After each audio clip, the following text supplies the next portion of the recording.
Hey, folks, this is Lonzo, the Godfather of West Coast Hip Hop, and my man Dusty. We're about to do this again, folks. That's right, it's Tuesday, our regular time, our regular day. That's a good thing, folks. But before I do this, I got to do this. From the West Coast to the East Coast and everything between, folks. From Eve After Dark to concerts in the park. You're live with your boy Lonzo, the Godfather of West Coast Hip Hop. Me and Dusty ride into the sunset again. 6 o'clock on a Tuesday, folks. Been a long time, but we are here.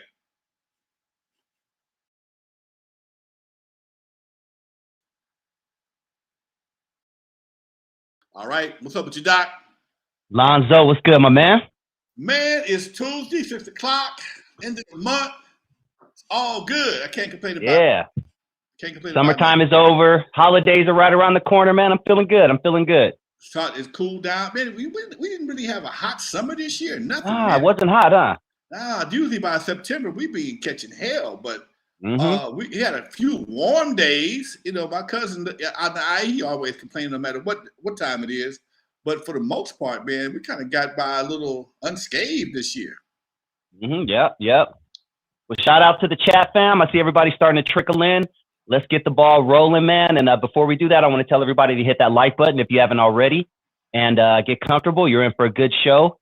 Lonzo, I want to take us back to the niggaverse today, man. We took the break over the summertime. We haven't been, we like to take a little break from the niggaverse, man. It could get a little overwhelming sometime. But this week, there was just so many niggaverse stories. I said, Lonzo, would love to hear these, and I definitely would love your opinion on them. So let's jump into the first one, Lonzo. The first one that caught my attention. Cardi B is expecting a new baby with an NFL player by the name of Stephon Diggs. And currently, according to reports, he has a 1-year-old, a 5-month-old, and a 3-month-old. And he also has another woman pregnant at the same time Cardi B is. Now, Cardi B responded a little while back, and her response was, quote, "Oh, well, I guess he both are baby daddies now. We gonna figure this out. End quote. When you hear Cardi B is expecting a new baby with a man who has 3 kids under the age of 1-year-old, what are your thoughts? Just in line like everybody else. You know, he gonna give up all his money. I don't even blame him. I blame him. I don't. Who do you blame? Do you blame him for being that irresponsible? Do you blame her for being that stupid? Who do you blame? But today, because you can't judge anybody, you can't blame anybody because it's their lives. But basically, it is their lives, and I don't really give a shit. Dude, it's ridiculous. The level of irresponsibility, especially amongst cats with that kind of money, and he'll look up a few years and he'll be crying because all this money's going to child support. But man, what you mean do? And she'll be mad because he with somebody else, and he'll have some more babies eventually. She had to break Offset off a pile of money. I understand. So man, come on, dude. This is some high level stupidity that's way beyond my pay grade. That's for sure. I would love to know your thoughts on this because you and like myself, I grew up in the era where every time you turned on the TV, they were telling you about AIDS and telling you about how you're going to get AIDS. They scared the shit out of me as a kid. I thought I was going to get AIDS for a minute, you know what I mean? Just by what they were telling me before I was even having intercourse. But you were an adult at that time, and it reminds me of that time, but like, it seems like people are irresponsible now. The rate of STDs and STIs has to be through the roof. I mean, there's a bunch of people just banging with no condom, dude.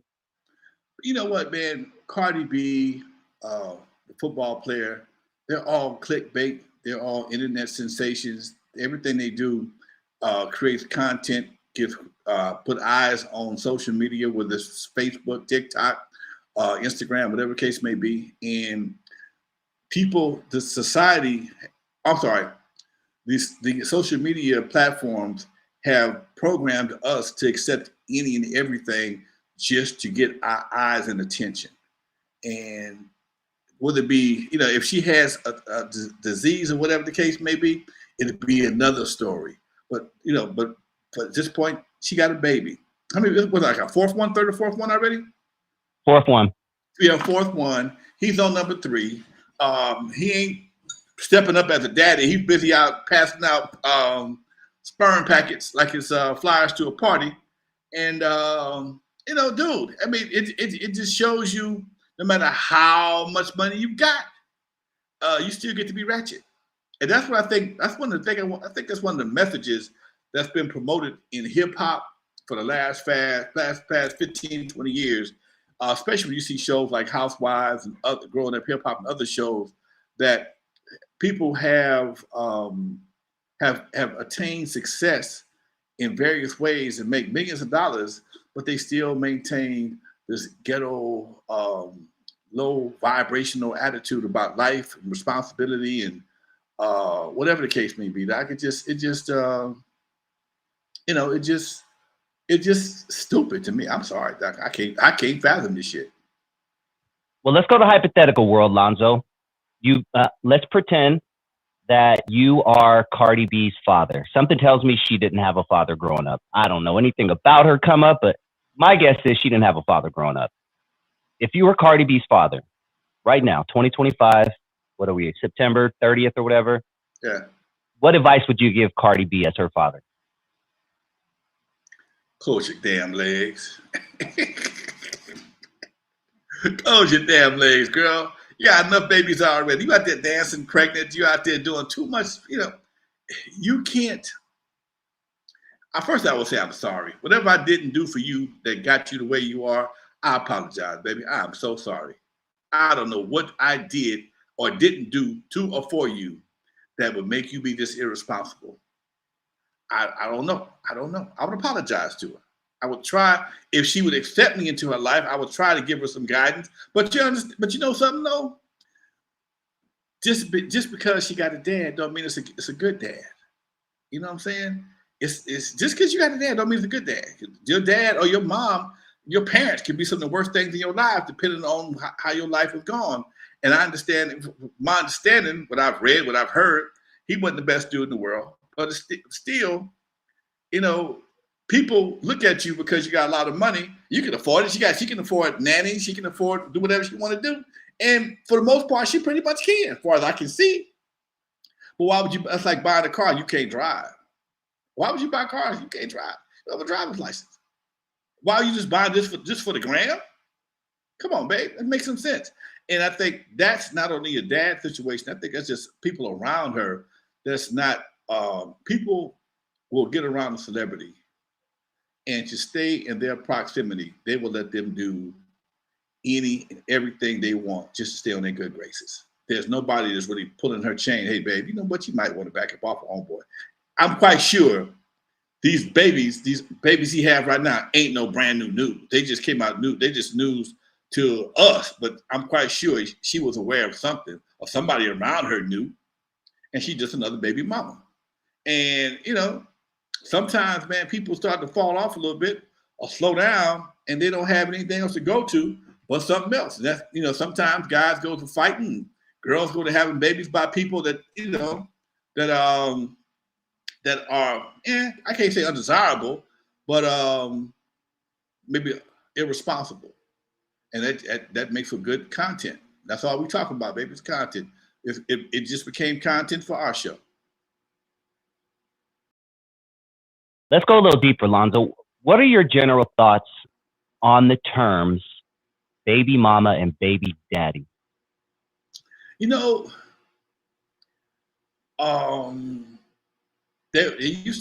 was a time when being a baby mama or baby daddy was not a badge of honor, but neither was being a nigga. So things have changed, eroded, evolved, however you want to decline, transformed, whatever adjective you want to attach to it, to where there's nothing that has a stigma that is disappointing or upsetting to anyone. Everything is okay. Everything is okay. So it's hey man, dude, when I was coming up, you didn't want to be a baby daddy. You was always the father of the child, or that the term was around, but it was like, oh, you a baby daddy, oh, you a baby mama, oh, that's my daughter's mom. It was different. It just wasn't thrown out there as a typical label that that it's become, and that's just totally different, Doc.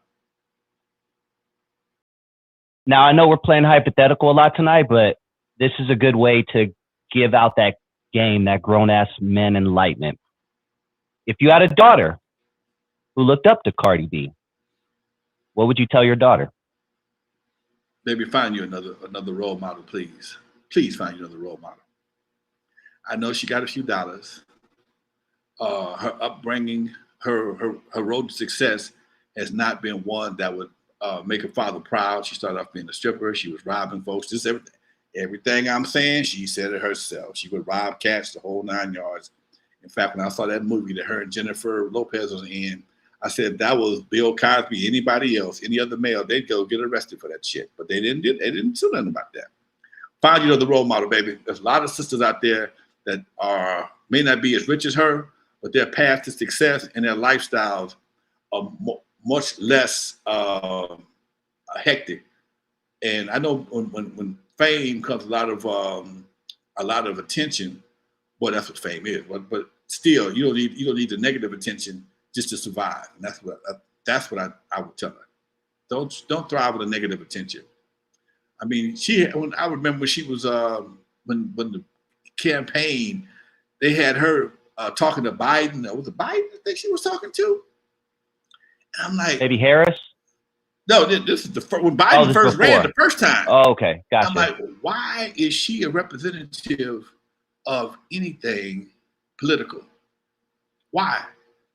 I mean, I ain't, her accent is a little thick, but it still feels like it's something. The IQ might not be heavy enough to get in that arena. I'm just saying. Not just the IQ. I mean, not just the accent, but just the political IQ that you would need to be in that arena without having a script. Don't seem right. She was one of the ones that popularized. She was right in that era, 2016, 2017. She was one of the ones that popularized the BBL. Now you have so many young girls who don't think their bodies look good, even though they have natural bodies. I personally love me a natural body. When I watch a 1970s or 1980s movie and just see a natural woman, it's so refreshing as opposed to watching something nowadays with all the injections and the this and the that and the weird looking butts. But what do you think in that aspect, Lonzo, of this new generation of girls who are growing up watching these girls get the butt injections, going down to TJ in Mexico and dying? Literally, there was a 14-year-old girl who just passed away down in Mexico, and her father is the one that took her to get the stuff. What do you think about this new generation of women who think it's okay just to shoot all this stuff into your body and get all these BBLs and stuff? Well, you know what? People like her, Cardi B, they are propped up by the industries that inject the bodies with all the poisons. They are all a part of the same situation. They get I'm gonna say endorsed, but they inadvertently endorsed the procedure because it made her look good. Forget all the side effects and forget the fact that she may have to have some other issues behind that because she got the money to get it fixed. She ain't got to worry about that. Or because she's a poster child for it, we're gonna make sure she stays looking good. She probably ain't go. And if it starts to stink, we're gonna figure out. We're gonna give her a perfume deal, okay? Whatever the case may be. So these are some of the things that people buy into. And man, and I love women. Don't get me wrong, but a lot of our sisters buy into everything that somebody else wants to sell. They have, some of them have, not all, some of them have a level of insecurity. You have to have paintbrushes on your eyes and bear claws on your fingers and somebody else's hair. And now you got to get somebody else's booty. Or, dude, come on, man. Sisters, we ain't never said that. We ain't never said that. If you got what we want, we'll work with it. If it's natural, and see, that's the part the part that they missing is all that right there. You do the eyelashes, the hair, the fingernails, the butt lift, and you still got a bad attitude. I still don't want to be bothered with your ass because you get on my damn nerves. You have done nothing to improve your consciousness or your brain. And some people, the physical is just enough. But when that physical is just enough, understand that comes with its limitations and consequences also.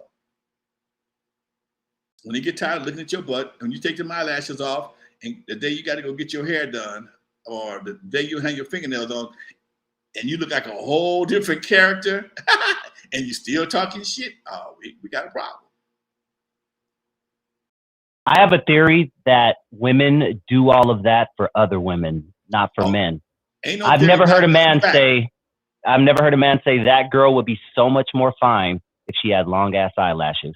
Dude, never heard that in my life. That is not a theory. That is a fact. You talking to a brother who ran a male strip club whose clientele was primarily females, all females, okay?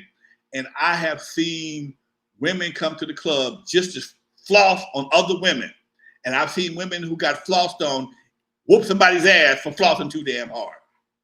Okay? Flossing to get you fucked up.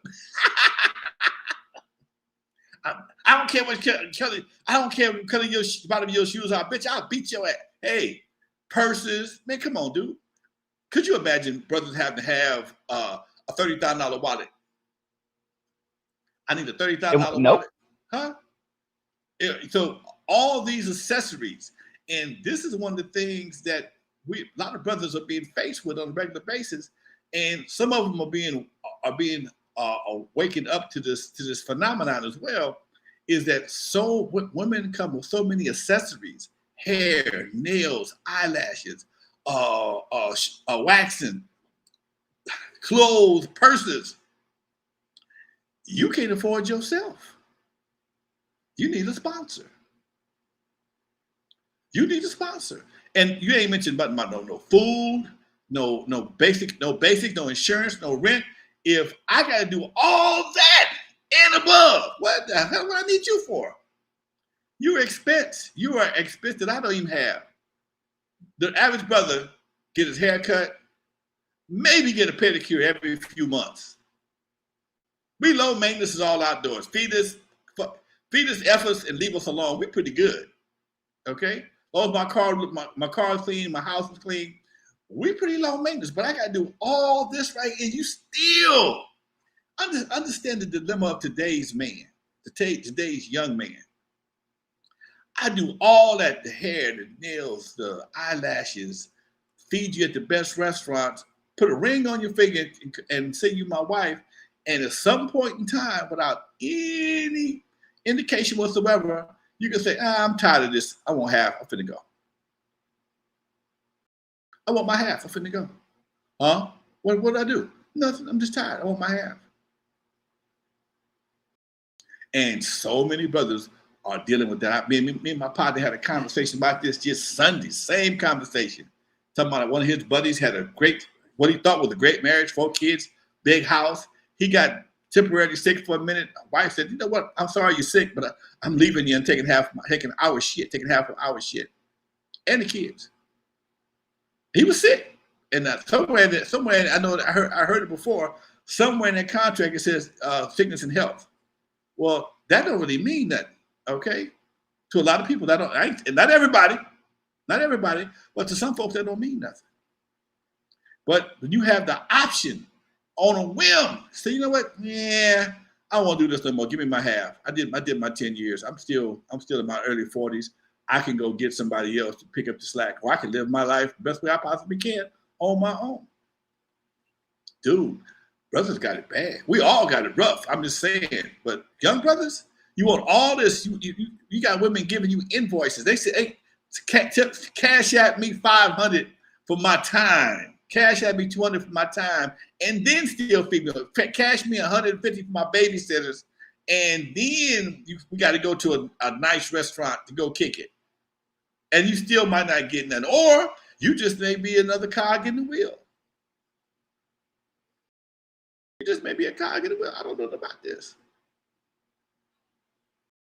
You know, I'm happily married, but I personally think getting married has very little benefit for men, especially considering the fact, and I have to say that 50 to 60% of marriages end in divorce. And at the end of the day, just like you were talking, the man usually gets the short end of the stick. I would love to know, what do you talk about your kids about marriage, Lonzo, specifically the boys, in 2025, 2026? Has to be a very interesting conversation. Man, it's a hard conversation. Just so you know, every second Wednesday, all the men in my family, we get together. We do a Zoom call.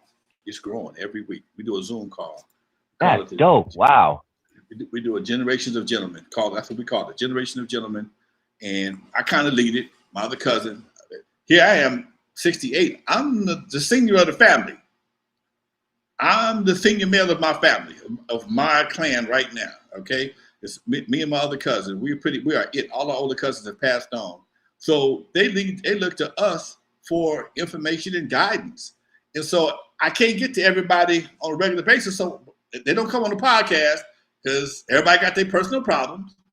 So we do a Zoom call, and everybody gets a chance to talk and interact. And first thing we realized is too many of us that didn't know each other. Big family, a lot of men, a lot of smart men that do a lot of different things that didn't know each other, from pastors to police to engineers, the whole 9 yards. Family has a big gamut of educated and active people.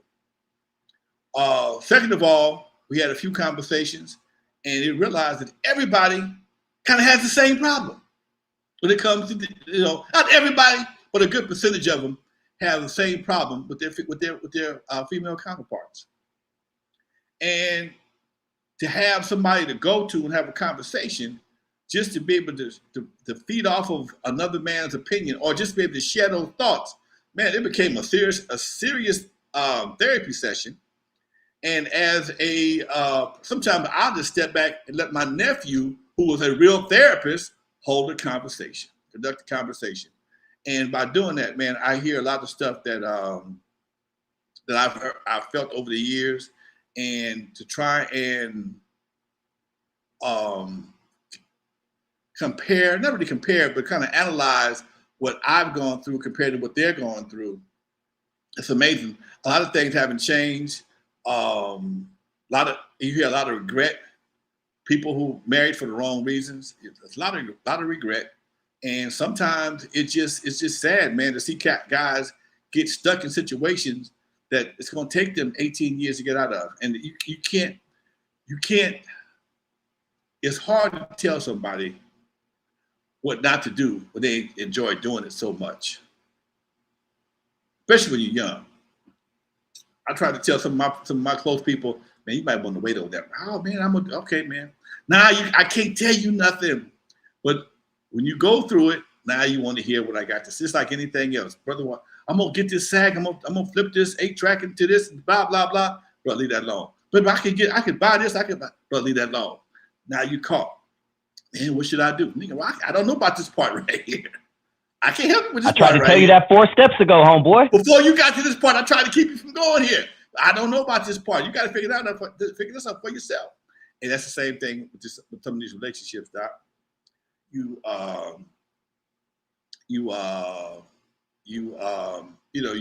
can't predict what's going to happen. And so many cats, if guys looked at the percentage of successful relationships, marriages, and compared it to crossing the street, drinking a soda. If somebody told you that drinking a soda, half the time it's gonna be poisonous, would you drink that soda? But they still want to drink it. Nope.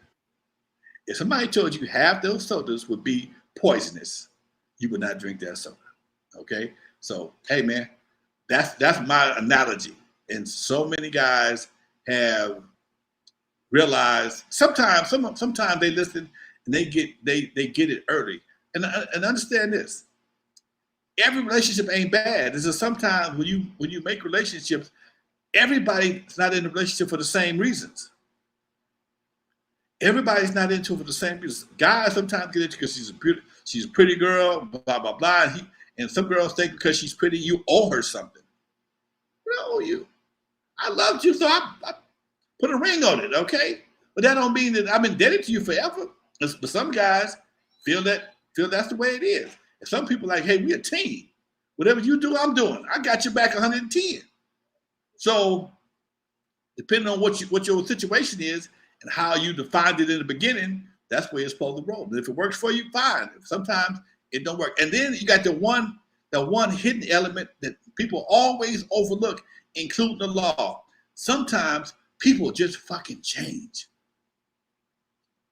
People just change. People evolve. Something may happen mentally, emotionally, and they say, you know what? And that's the part you almost can't get mad about for women, because people do evolve. Sometimes maybe the man, the woman may change and the guy don't change. You still want to watch football all day, Mondays, Thursday, and Sunday, and she may want to do something else that's more productive to the family, and or it can flip around. Anyway, Doc, I can give you the variations on this right here all day long. Let's move on to something else. They cut me off the internet. Well, we're almost halfway through the show, so I'm going to take this opportunity to ask everybody to hit that like button if you haven't already. And if this is your first time joining the channel and you like what you hear, you are tuned in to N.W.A. Stories with Lonzo. Make sure you hit that subscribe button. We spit game on this show. We talk hip hop on this show. This is the rawest YouTube channel on YouTube right now, especially when it comes to those subjects, the hip hop and the game. We spit it like it is, especially, Lonzo Williams. He has a lot of experience. So I'm just sitting here taking up the game myself. Before we continue, Lonzo, I was looking at my big screen here because I got a big screen in front of me along with my phone here. I'm confident enough in my manhood to give another brother a compliment. But I was watching some of our old videos, and you look younger now than you did 7 years ago when we started doing our thing, bro. I'm looking at your skin right now. I'm like, my brother ain't got no wrinkles. I'm like, you getting injections and shit, man? What are you doing, dog? Talk to us, man. Benjamin Button over here. You know what, man? I don't let shit bother me. I got a bucket sitting right here called the fucking bucket. Okay? I don't let shit bother me. And if shit starts to bother me too much, either I go deal with it or I let it go. One of the two. If it gets to be a problem, I don't let stress consume my life, man. I've learned over the years. I've had some conversations with some people with some initials behind their names, and one of the main killers of black men is stress. We're stressing over family, we're stressing over girls, women, cars, jobs, and you got to also remember, for me personally, I gave parties most of my life. I ain't driving no truck. I ain't no disrespect to truck drivers. I worked behind a desk most of my adult life, passed out parties, DJed, made records, enjoyed myself most of my life. So I don't have the same, I guess, I don't say wear and tear, but just the same evolution as most people do. So I've been blessed in that, Doc. I've been blessed in that in various ways, man. And I appreciate you recognizing that. For sure. Makes a lot of sense. Let me close my window real quick because they're doing landscaping next door. Give me 2 seconds.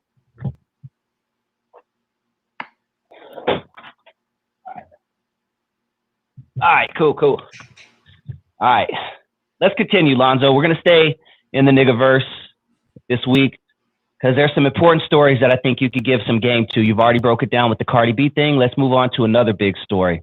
Very popular rapper, N.W.A. YoungBoy, had one of his sold-out shows canceled in Chicago. He's currently beefing with several Chicago artists, including one of their biggest, who is Lil Durk. In fact, he has a very scathing diss song towards Lil Durk, which is one of his most popular songs. This song is crazy when it comes to the disses, Lonzo. Just think Tupac's hit him up, but in 2025 on steroids, peeing on your graves and smoking on your homie and all that stuff. You know what I mean? This diss cuts deep. So N.W.A. YoungBoy fans were excited to see him in Chicago. He was locked up for the past few years. He was on house arrest. So, man, we get to see N.W.A. YoungBoy. But quickly after it was announced, the venue started getting threats that the place was going to be shot up if N.W.A. YoungBoy performs. Fans and homies of Lil Durk, who is N.W.A. YoungBoy's op, were going online saying if N.W.A. YoungBoy performs, this is going to be a bad night for a lot of people. So the venue canceled the show. N.W.A. YoungBoy, being the type of popular artist that he is, probably out $100,000, probably more for that specific show. When you hear a story like this, Lonzo, what are your thoughts? That's sad, man. That's sad, Doc, because you're messing with the economics of the game.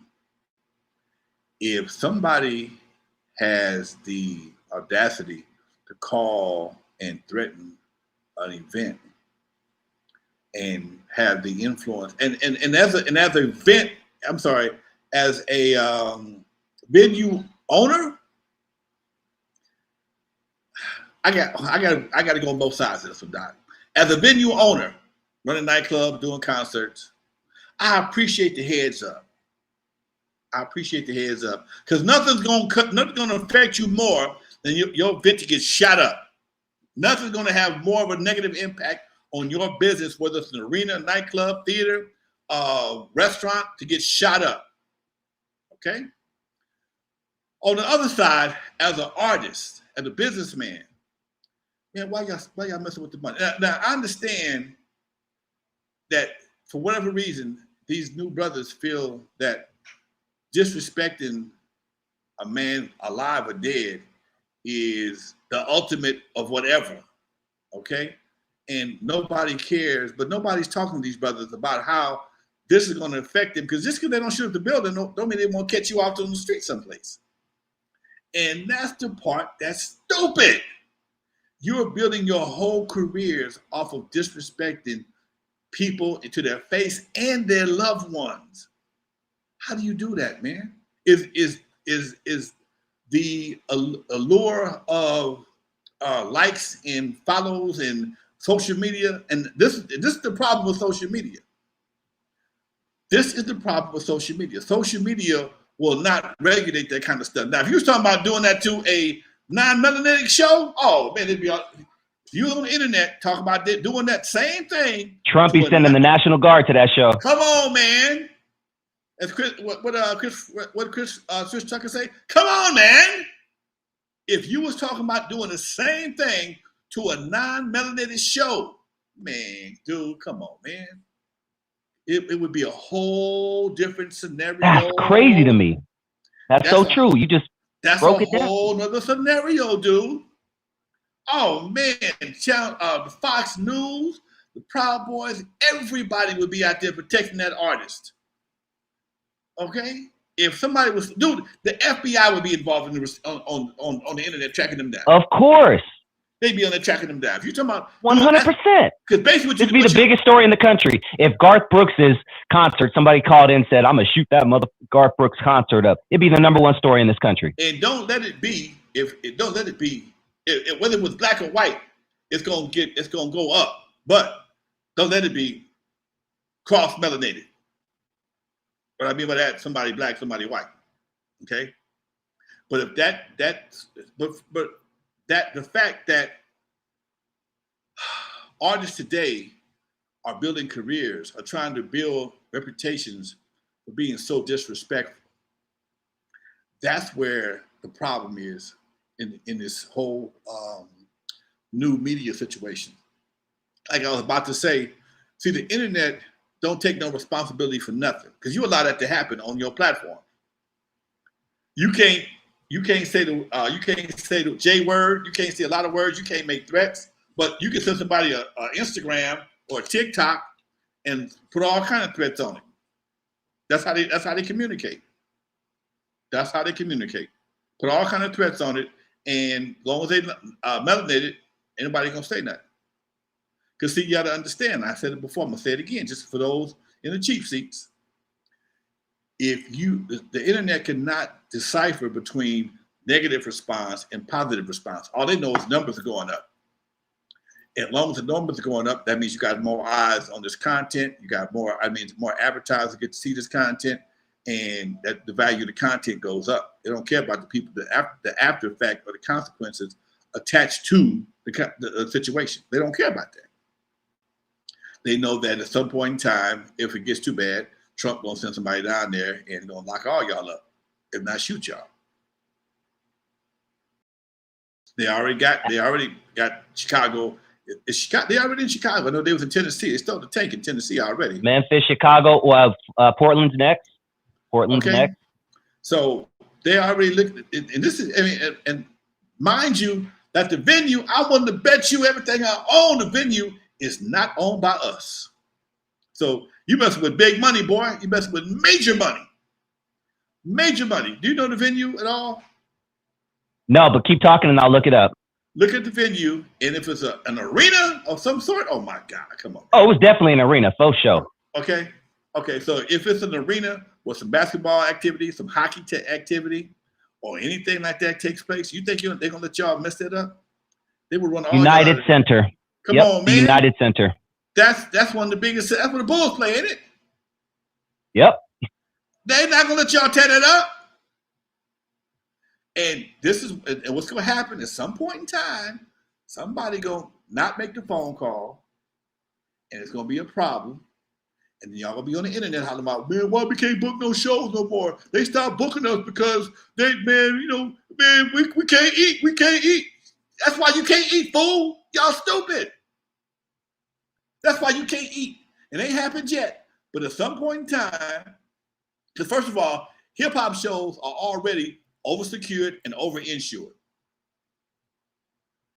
That's a known fact. Hip hop shows are oversecured and overinsured. That's why you ain't got the BET Awards. People get tired of dealing with y'all young stupid asses. That's bottom line. You can't put a bunch of folks in the room without everybody wanting to smoke, everybody wanting to drink, everybody want to act a fool, somebody gonna get shot. You got a hidden hand. I keep telling y'all, you got a hidden hand in everything you do in this country. It's called the insurance policy. If you can't get insured, you can't have a venue. And if somebody thinks you're too high of a risk, they're not going to insure you. And if they can't insure you, you can't book that show. And because, see, used to be a time back in the day, you can bullshit the insurance company because that's how you got so many jazz festivals. Everybody had a jazz festival. Jazz festivals, oh, that's some sleepy shit. Okay. Everybody had think about it. Every city has a jazz festival. Used to be a time a jazz festival would have R&B acts, hip hop acts, because you know why? Because 9 times out of 10, the company that was insuring the jazz concert was somewhere back east. They were back east. They didn't look and see who was going to be on the bill. All they know is it's a jazz concert. So, but now with social media, you selling tickets on Eventbrite and Amex, everybody else. Was it ASX? Who's on this jazz concert? Oh shit! Little Knucklehead, he ain't no jazz artist. Little Nutsack. Little Nutsack. Hold on, Little Nutsack don't sound like no. He don't sound jazzy to me. Oh hell no! I ain't bet my money on you, Little Nutsack. So nowadays, when you book a jazz concert, you better have jazz artists on there because they can check. Ask me how I know. They caught my ass. Not so much for a jazz concert, but for my nightclub, and we were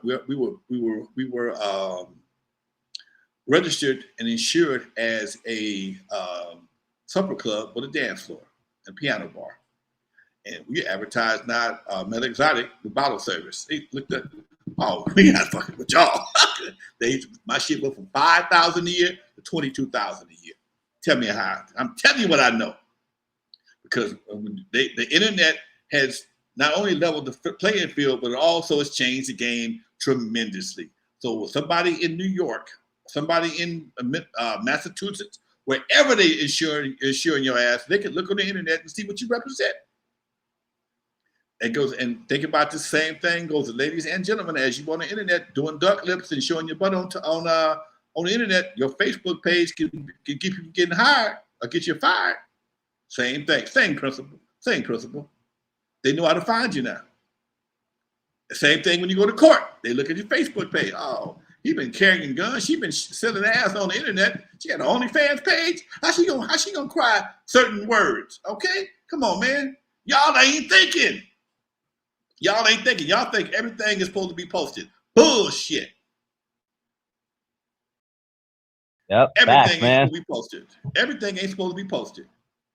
And if you think you're gonna post everything, and they my job messing up for me because they did so and so, nigga, you a truck driver, you a bus driver for school kids. I'm just coming from the club, I'm drunk, and I gotta go drive in the morning. And they stand there with a piece of paper, firing your ass, and you gotta still smell like liquor. Man, get out of here with this bullshit. Breaking it down, Lonzo. Let's stay in the niggaverse for one more story, and then we'll get to some of the questions from the audience. This one, when I read this one, I said, this has Lonzo written all over it. I got to get his opinion on this. Rent a Center. We all know Rent a Center, the place where you can rent a big screen TV. You can rent a refrigerator. You can rent household appliances. Well, Rent a Center is now offering Jordans. Yes. And I had to look it up to make sure it's an official story, because when I first read it, I was like, there's no way this is real. I looked it up. It is 100% real. So they are offering Jordans as part of their rent-to-own program, Lonzo. So for a small monthly price, you can rent a pair of Jordans from Rent-A-Center. First question for you, Lonzo. What market do you think they're targeting? Second question for you. What are your thoughts on Rent-A-Center now renting out Jordans? You know what, man? You know what? I'm finna sound real old to y'all. I know I'm old. Y'all know how old I am. The value that people put on tennis shoes these days, and the fact that tennis shoes have a secondary market like used cars, okay? It's funny, it's genius, and it's ridiculous all at the same time. If you can't afford to floss, for real, talking about faking it till you make it, oh, dude, that's an all-time low. But because you can buy those Jordans and wear them for a month and turn them in, and somebody can, redo them for you and resell them, if you got to wear $400, you got to rent some $400 tennis shoes, you might not need them tennis shoes, Doc. You might not need them tennis shoes. I was laughing when I had a buddy of mine. He used to go to Rent-A-Rim all the time. I thought that was funny as shit. This got Rent-A-Rim beat. Okay, this got Rent-A-Rim beat. All right. And here's the cold part about it. If you keep them over a certain time, you done bought them 4 or 5 times over. You done bought them 4 or 5 times over. You see,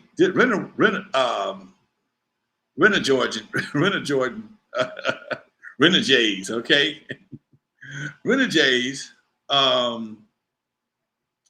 is, oh man, that's funny. Dude, that is funny. Renegades is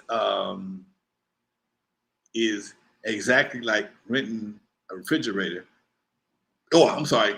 It's the reverse of layaway. Back in my day, we had layaway.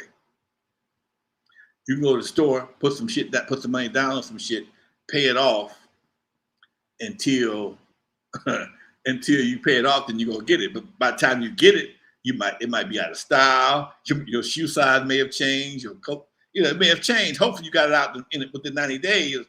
60 to 90 days was the average. But now you can walk around in the Jordans and then turn them in. But what happens? Did you see? I can imagine the meme that's gonna be out. The cats running from the Jordan police, from the Renegade police, man. Niggas gonna be hard at barefoot with his shoes on his arms and shit. Somebody chasing his ass trying to take his shoes from him. Come on, man. Hey, could you imagine if they even like they do those damn those mobile homes? Rent me for vacation. Could you rent me to be cool? Oh man, that's all kind of jokes behind. Man, that may be a genius idea, but dude, could you come to your door, knock on your door? Yeah, you haven't paid your Jordan bill yet, Doc. I need to get them 11.5, them 85s you had. Oh man, I'm gonna pay them. Nah, man, that ain't how it's supposed to go, Doc. If you gotta fake that hard to floss, you might want to try something else. Like the rent a rapper kit. You can rent a chain, rent the rims for the video. I mean, it's crazy, man. Yeah. Yeah, Doc, you can rent any damn thing. That's crazy, man.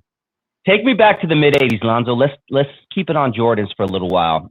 Mid to late '80s, Jordans comes out. It's the biggest hype ever. What do you remember? Because I was too young for this, but in hindsight, obviously, I understand it. But I was about 8, 9. What do you remember about the time where kids were getting their lives taken over Jordans? Growing up in the 70s and watch guys get their lives taken off for leather jackets was the first time I experienced it, I almost got my life taken over a leather jacket, and I stopped wearing leather jackets. To see a few years later the sneaker phenomenon, I never really understood it personally. I got on tennis shoes right now, but I got a shoe collection out of this world. Not one pair of Jordans in them. Not one pair of Jordans in my shoe collection.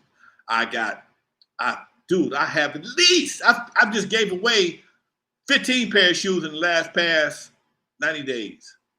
Just because they just tired, okay? Or I don't wear them no more. I just want to bless somebody else.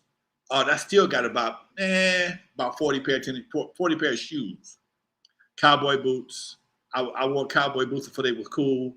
I went out of style. Now they back in style again. And that's something people forget. Shit gonna go back and forth. I've been wearing cowboy boots to an event one time. They laughed at me. I went to a hip hop event wearing my cowboy boots, my eel skins, and Professor Griff laughed at me. What he hip hop? I ain't got cowboy boots. Nowadays, everybody wear cowboy boots. Back then, the fact that they was $175 automatically turned me off. Because in my mind, I'm thinking, well, shit, man, I could buy a pair of eel skins. I can wear them anywhere. Cowboy boots, for me, was probably my most expensive shoes. Okay? They're $175. Eel skins, I like them because they glow. They put a shine on them. People don't get tennis shoe shine. They glow like nobody's been, like mirrors. To look up and see the Jordan phenomenon, because that was a big problem, because being in the club business, tennis shoes weren't allowed. And it was a big problem for a long time, man. And cats come to the club wearing a pair of $200 Jordans, and you can't get in the club. Man, I got on Jordans, blah, blah, blah. Dude, I don't care how much they cost. This ain't a Jordan, this ain't a tennis shoe club. And what I realized at some point in time, we started relaxing the dress code to allow tennis shoes in, and the whole vibe of the club changed. Everything it got too relaxed. And now you got to wear jeans, you got to wear Jordans, you want to wear tennis shoes, you want to wear shirts, t-shirts, and you want to wear just then you got I call it the tablecloth shirts. Come on, man. You just left the corner, came straight to the club. That you ain't changed your vibe. So that whole phenomenon was a big issue, and it has been overcome now. Because I watch people, man. I go to the mall. Sometimes I wait for my old lady, wait for my kid, and I look at people's feet, and most people don't wear hard sole shoes no more. You have to, I went to a club and I put on my not sandals, but my loafers, hard sole, no socks. I'm the only person in the club got on any kind of shoe with a hard sole on it. And that's just because I'm a hard sole shoe dude. I like tennis shoes, but for me going out, that ain't going out for me. Unless I'm going to a restaurant or something. And even then, depending on where I'm going, it don't for me. Again, I'm old school. So that phenomenon, when it came out, like I said, it creates a lot of problems. Costs a lot of money because it took a while for most club owners are older cats. It's not until you get to a young promoter that can convince you that would convince you that was, you might want to reconsider that rule, because one of the first things you saw on the average door when you walked into a nightclub, no tennis shoes, no jeans, no white t-shirts. That was the first thing you saw on the door. The doorman, that's his job. Right, man, I'm sorry, Doc, no tennis shoes. Even after dark, it was a teen club in the 80s, no tennis shoes. One of the stories I tell about Dre and Eazy, they rolled up in tennis shoes and jeans, couldn't get in. I think they were no Jordans. Back then, it was probably Chuck Taylors. But in the eyes of the average club owner, Chuck Taylors and Jordans is the same thing. They tennis shoes. They soft low tennis shoes. And usually it comes with a certain mentality that's not conducive to your business model. Facts.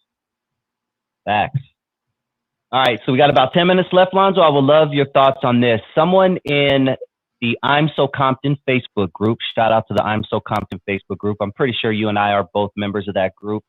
They posted something that I would love your thoughts on. They said, quote, "We always talk about white flight in Compton during the mid to late 60s, but we never talk about black flight in the late 80s, early 90s. Talk to us about your memories, Lonzo, because you were alive during both of those periods. Talk to us about what you remember about, quote, white flight, maybe having some white neighbors, and then 2 years later, you didn't have any white neighbors. And then talk about black flight in the 80s and early 90s. Growing up on my street, my neighborhood, we had a few white people, a few white families, but these was regular white boys. We didn't, we called them hunkies at some point in time, but they whoop your ass. They wasn't scared white boys, okay? They grew up with us. Our neighborhood was predominantly black, Latino, few white folks, okay? And we played basketball, played football, they played with us, and if shit got funky, they got funky with us. Okay, they were not intimidated sitting on the curb. Oh no. Compton, when I first step foot on the Centennial, I walked the Centennial front door because back then you had to walk to the front of the school. Wasn't no side gate you can go through. Well, it was, but most of us didn't. On the wall of Centennial, all I saw the basketball team was all white. What kind of white boys in that? It was all white. When I was Centennial, it was predominantly black. We had about maybe 10 to 15 Latinos in the whole school. And I think 4 or 5 of them was all related. When I go to Compton Unified School District now, it's predominantly Latino. In the 80s, the black flight was caused by the black fight. Everybody not everybody, I'm sorry, I can't keep saying that word. A lot of people in the community were responsible for black flight. When you have gang violence, people dying in your front yard, you can't go to the store, you can't go to the grocery store, you can't go to church, and somebody is getting shot or people are on the curb. Everywhere you go, there is trauma. Nobody wants to live in that, man. Nobody wants to live in that. Black, white, Mexican, nobody, I don't give a damn. And at one point in time, Compton and South Central LA and Watts, along with it, and Long Beach, was going through it. You had so many gangs fighting for superiority in the dope era. Then you got all the crackheads. The crack era was probably one of the most vicious things ever released on the black community, because you created an economy for dope that we never had before. Because the heroin and the powder cocaine, man, that was always for grown folks. No, kids didn't get into that shit. Okay? Now you got a gang economy. You got an economy for gangs. And as soon as somebody saw somebody making some money, they wanted to take their territory, whether that was their territory or not. And they didn't care whether it was somebody had to die or not. And most of the time, those bullets were being pulled, those triggers were being pulled out of the windows of moving cars. And people were just getting killed. I remember where I lived at next door to my house, man. Dudes got into it, and the dude they were shooting at, they missed and killed the baby, man. 6-month-old baby, dude. 6-month-old baby died, man. Somebody else got shot too, but the baby was what affected me, dude. And this is one of many stories. I mean, people shooting and missing people in the bed sleep getting hit with a bullet. People eating dinner getting hit with a bullet. So these kind of things just created such a havoc in the community, man. Anybody that had 2 cents and some common sense was getting out of Dodge. Anybody with 2 cents and some common sense was hitting the 91 freeway, going to Moreno Valley, Riverside. Moreno Valley, Riverside, dude. But here's your problem. In some cases, not all, when you left the city, you packed up the problem and took it to Moreno Valley with you. You didn't realize that the problem, you took the problem and some of the roaches with you. And because back then, because Compton houses are small. In most neighborhoods, most houses in Compton are small. They have big lots. And Moreno Valley sold you a big ass house. You get a big ass house for $65,000. You can hop off your roof, land on your neighbor's roof, all the way to the block. There ain't no space between them. But for 65, 75, $100,000, you can be in a brand new house, man. And so many people saw that as being an opportunity, and they went for it, trying to get away from what we're dealing with here in LA. Same thing in Lancaster, same thing in Palmdale. In a lot of cases, like I said before, you packed up the problem and took it with you. You took the same attitude. Well, maybe not your attitude, but some of the people that you migrated with you out there, with the son, daughter, family members that followed you later on, took some of that same attitude out there again. My daughter lives out in Reno Valley right now. She says she fell at the Target one day. Look like a damn class reunion. She got 7, 8 of her buddies, right? Not saying they was bad kids, they're just saying that's how familiar, that's how regular that flight was out there. Here's your problem. When you leave a community like Compton, or any community that is predominantly controlled by any particular group of people, you lose your political influence and your political power. When you migrate to another city like Reno Valley, who's already established as being a pretty much white community, let's keep it 100, and you bring in black folks out there, you got to adhere to the government that's already established. It's going to take you a while to even have a foothold in there. Now, your next problem is that if something happens, they pretty much know who to look for, because you like a ant in a glass of milk. You're an ant in a glass of milk. You're easy to find. Ask me how I know. I got folks right now sitting up, a family member right now, pulled the same shit he did in California. I mean, LA. He pulled it out in Reno Valley. That ain't gonna happen. You got all day plus some time, baby. So when you see situations like that happen, you have to understand. And then at that time, that brought the property value down. So a lot of people came up on housing back then. A lot of people came up, and people who left, bought those houses in the 80s, millionaires now. Their bottom line, their net worth has increased significantly. And a lot of people were leaving, a lot of people in Compton, houses were left to them by parents. Some of the houses were paid for. So you took a $200,000 house that was paid for and bought you a $150,000, another house out in Reno Valley, put half that down. Now you got a house note. Yeah, I understand you got potholes, you got problems, but again, sometimes you got to stick it out, man. You got to, generational wealth is everything, Doc. Generational wealth is everything. So you have to be able to have something to hold for your family. I sold my family house, and I bought another house, a bigger house. Hopefully, my kids will take this and keep it in the family, and do nothing else, turn into a big ass daycare, because it could be a daycare all day long. Okay. Big property. You got a lot of property, bro. Yeah, Doc. They be on my ass to tell it every day. I open my mailbox, call, answer my phone. Mr. Williams, I didn't call.